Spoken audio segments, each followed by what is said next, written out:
오늘은 여러분이 너무나 잘 아는 요한복음 3장 16절의 말씀을 함께 봉독합니다.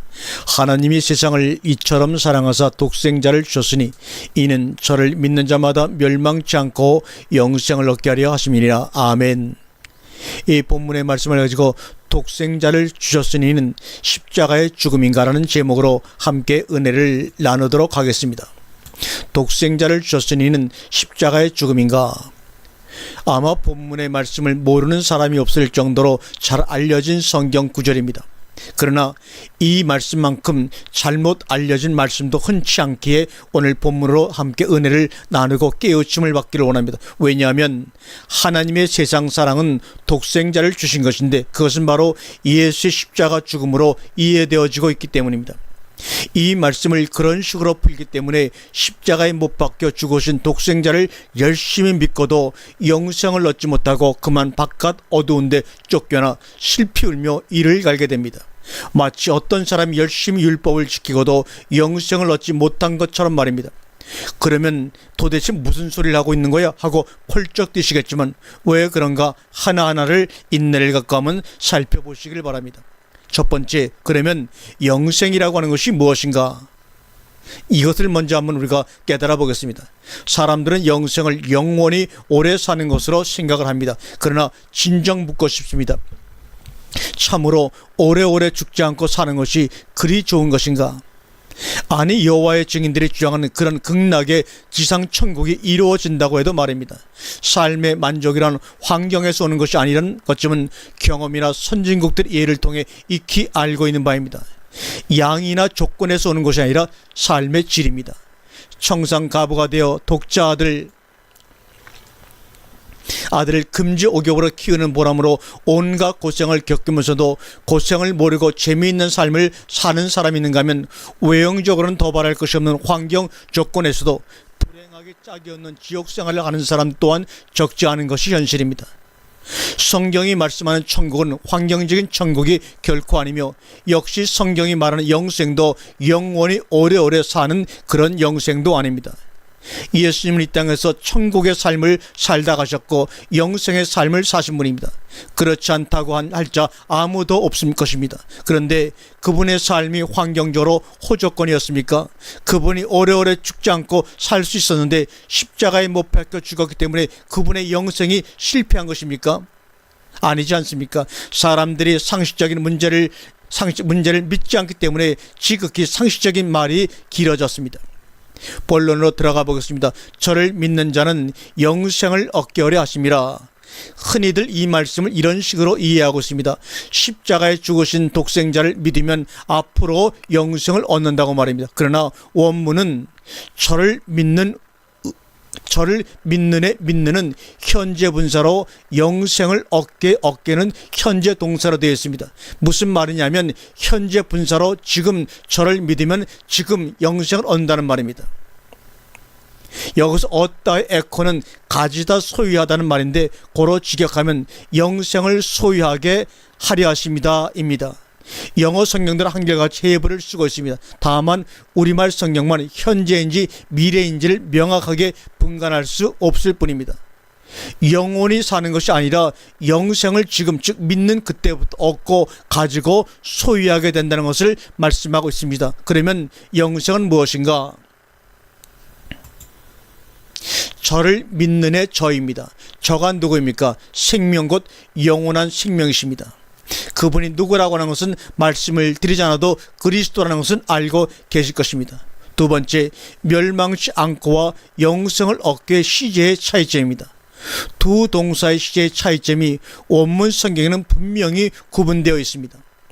멸망치 않고는 과거형으로, 영생을 얻고는 현재형으로 분명히 구별되어 있습니다. 그것이 뭘 그리 중요한가? 아닙니다. 그렇지 않습니다. 일반적으로 생각하기에는 멸망과 영생을 최후의 심판 때 결정적으로 일어나는 사건으로 멸망을 지옥으로 영생을 천국으로 갈라지는 것으로 보고 믿고 있습니다. 그렇게 본다면 이 문장이 이런 식으로 구성되어져야 합니다. 저를 믿는 자는 현재 분사라면 멸망치 않고와 영생을 얻기는 당연히 미래 시제로 써야 되겠죠. 그런데도 왜 원문 성경은 과거와 현재로 구분되어 있느냐는 것입니다. 결론부터 말하자면 영생을 얻지 못했던 인간들은 아담 타락 이후로 멸망의 상태에 있었다는 것입니다. 어린 나이가 어머니 뱃속에 있어도 그것은 멸망이요, 세상에 태어나서도 멸망이라는 것입니다. 멸망이란 영생을 소유하지 못한 상태가 곧 멸망적 상태라는 것을 성경서 말해주고 있는 것입니다. 그 증거로 17절은 이렇게 말씀하고 있습니다. 하나님이 그 아들을 세상에 보내신 것은 세상을 심판하려 하심이 아니요 저로 말미암아 세상이 구원을 받게 하려 하심이라. 16절의 멸망과 영생이 17절에서는 심판과 구원으로 단어의 의미가 바뀌어졌습니다. 멸망 상태는 곧 심판을 받은 상태입니다. 그런데 독생자까지 보내어서 심판할 이유가 무엇인가? 그러므로 독생자를 주신 것은 멸망 상태 심판을 받은 이 세상이 영생을 얻어 구원을 얻게 하시려는 것이 하나님의 이처럼 사랑하사입니다. 18절을 보시기 바랍니다. 저를 믿는 자는 심판을 받지 아니하는 것이요. 왜요? 영생을 얻었기 때문입니다. 믿지 아니하는 자는 믿지 아니함으로 이미 완료형입니다. 벌써 심판을 받은 것이니라 완료로 마치고 있습니다.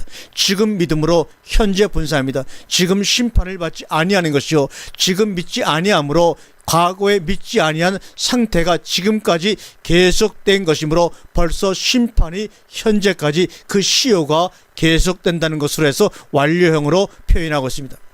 세 번째로 정죄와 심판과 멸망입니다. 정죄의 반대말은 사죄입니다. 심판의 반대말은 구원입니다.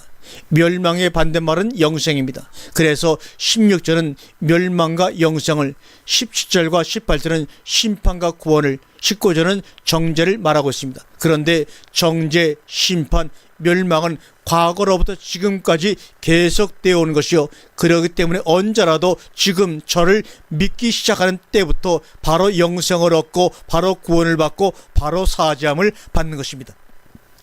그런데 문제는 사람들이 저를 믿는다는 것을, 십자가의 저를 믿기 때문에 영생, 구원, 사죄를 얻지 못한다는 것입니다. 참으로 열심히 믿고서도 영생을 못 얻고 있는 것입니다. 무슨 소린가? 한번 19절을 보세요. 그 정죄는 이것이니 그 다음 말씀이 십자가에 죽으신 저를 믿지 아니함으로인가? 아닙니다. 곧 빛이 세상에 왔을 때 사람들이 빛보다 어두움을 더 사랑한 것이냐고 분명히 말씀하고 있습니다. 사람들은 동정녀 마리아에게 나신 예수는 믿고 십자가에 못 박혀 죽으신 예수는 믿으며 심판하러 다시 오실 예수는 열심히 믿으면서도 빛으로 오신 예수는 거의 전혀 모르고 있습니다. 빛이 무엇인가를 모르고 있는데 도대체 어떻게 그 빛을 믿을 수가 있으며 믿지 아니하는데 어떻게 영생을 얻을 수가 있단 말입니까? 무엇인가? 근본부터가 잘못되어 있다는 말입니다. 요한복음 1장 4절은 그 안에 생명이 있었으니 이 생명은 무엇이라고요? 사람들의 빛이라고 분명히 말씀하셨습니다. 생명은 빛입니다. 고로고스 그는 생명의 빛, 그는 생명빛이요 세상의 빛입니다. 이 빛 대신 그를 모른다, 고로 믿을래야 믿을 수가 없다는 말이죠. 듣지도 못한 일을 어찌 믿으리요, 전파하는 자가 없이 어찌 들으리요라고 로마서 10장 4절에 우리에게 말씀하고 있습니다.